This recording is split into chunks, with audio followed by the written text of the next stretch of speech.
thinking like, oh, I'm making quick money. You ain't making billions of dollars every day because it's fast. You making billions of dollars every day because it's the standard process. Because you own the right stocks, you own the right assets, and these assets make this kind of money.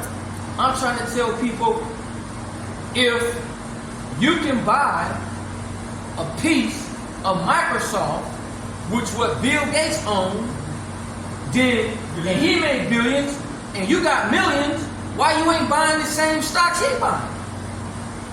This is what I don't understand. So the idea about value and understanding how to go in and purchase securities and what you should buy, people don't understand it. Specifically black people.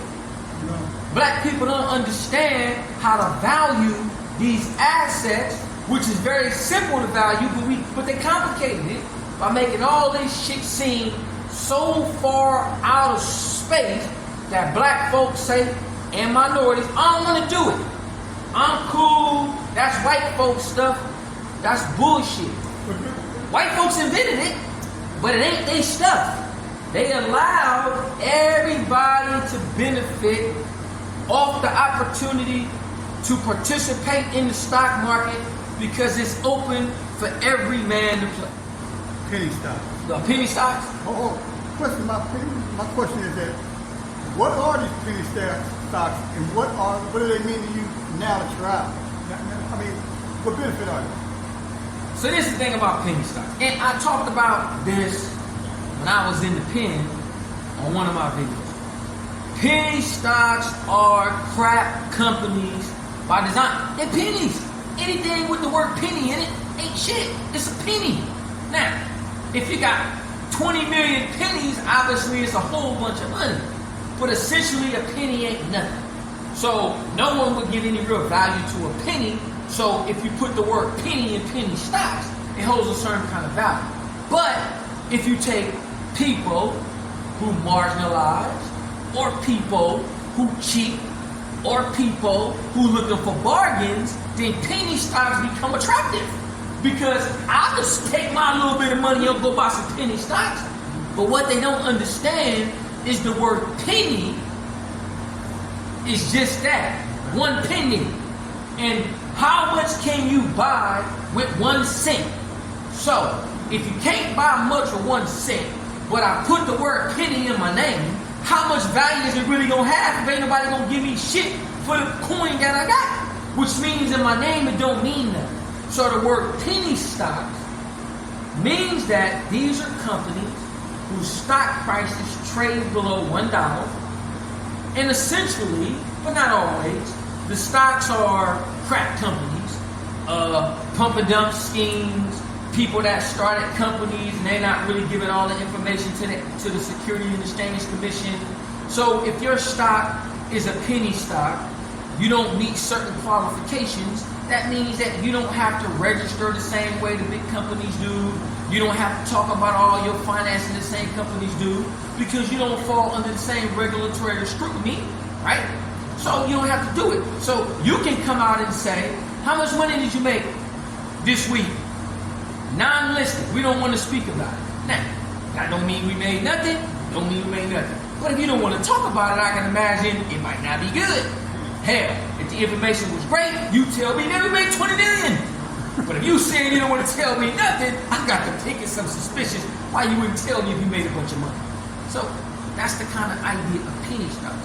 So people should be leery and very, very careful when purchasing penny stocks because there's a bunch of other factors that penny stocks don't have that you need as an investor to help you increase your portfolio without taking a bunch of risks that penny stock will require you to take because they don't have all of the characteristics that they need to have that your portfolio needs to increase value. You need companies that's strong in performance. Penny stocks don't have. Now, I, on the other hand, invented a different platform. See, so I decided I can't find anything about penny stocks that's going to be justified because I've invested money in these companies and I got burned. Not because the companies were crap. That's true too.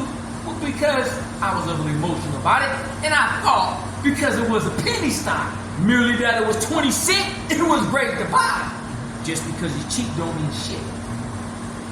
You go buy a bunch of Payless shoes, go play basketball with them on the basketball court and see how long you play them. So cheap don't necessarily mean that it's the same thing for the stock.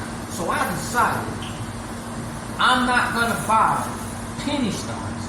I'm going to buy stocks that trade at penny stacks, which changed the dynamics of my thinking, which means I would sit back, look at the industry, and find companies whose stock prices was devastated because of a bunch of shenanigans and crap that other people had to say about the companies, and their stock prices were below $1. Those stocks weren't penny stocks.